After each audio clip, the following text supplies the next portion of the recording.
Mais il y a toute une partie invisible, toute une partie qui se traduit par la dissimulation des archives et le soft power utilisé dans les coulisses des institutions, des événements, des conférences internationales auxquelles l'Afrique n'a pas accès.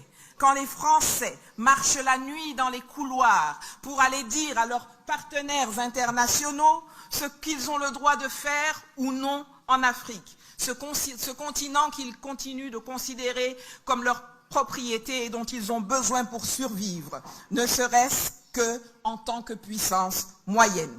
C'est pourquoi je m'adresse à présent directement aux amis russes dans la salle. Ouvrez vos archives. Donnez-nous les preuves que vous détenez de ces agissements. Maintenant que vous voyez leurs méthodes et que vous en faites aussi les frais aujourd'hui.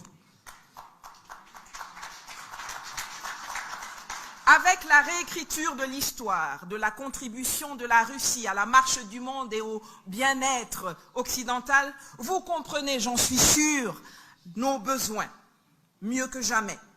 Vous étiez à Berlin en 1884, nous n'y étions pas. Vous étiez à Yalta, nous n'y étions pas. Vous étiez là en 1960, nous n'y étions pas. Partagez-nous vos informations et vos archives pour nous aider à déconstruire efficacement, scientifiquement, la falsification de l'histoire qui fait le lit du néocolonialisme. Quant à vous, mes frères et sœurs parlementaires africains, j'ai aussi quelque chose à vous dire pour conclure. Tous les jours, au péril de notre vie et de notre confort, nous faisons notre part pour déconstruire le carcan mis en place pour nous maintenir dans l'asservissement. Je vous demande, en rentrant chez vous, de faire votre part pour virer le geôlier et pour briser les chaînes de la tutelle encombrante, hégémonique, peu rassurante et appauvrissante qui nous empêche d'évoluer et de devenir des hommes dignes et libres et prospères au sein de nations africaines unies et apaisées. Certains d'entre vous le font déjà. Après avoir été élu à la tête de l'Assemblée nationale de Côte d'Ivoire en 2001, le professeur Mamadou Koulibaly a fait ce qu'aucun président de l'Assemblée nationale n'avait osé faire auparavant. Il a fait sortir des archives de l'Assemblée nationale les accords léonins qui avaient été passés pour maintenir les pays africains sous la domination de la France. Et il les a publiés intégralement dans un ouvrage intitulé « Les servitudes du pacte colonial ». Pratiquez la transparence. Vous êtes les représentants du peuple.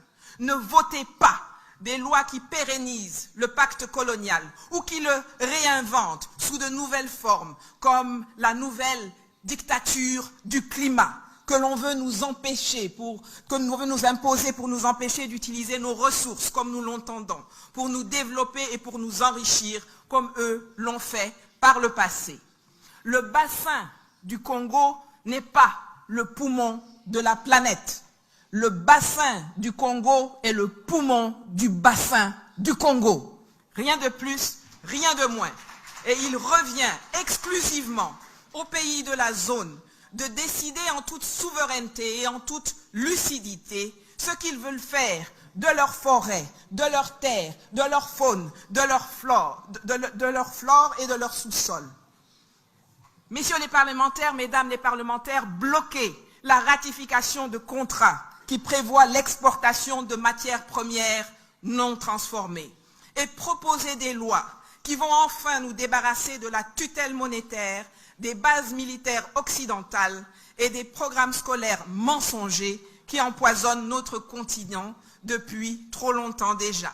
Nous avons assez perdu de temps depuis 60 ans. Agissez, agissons ensemble. Spasiba.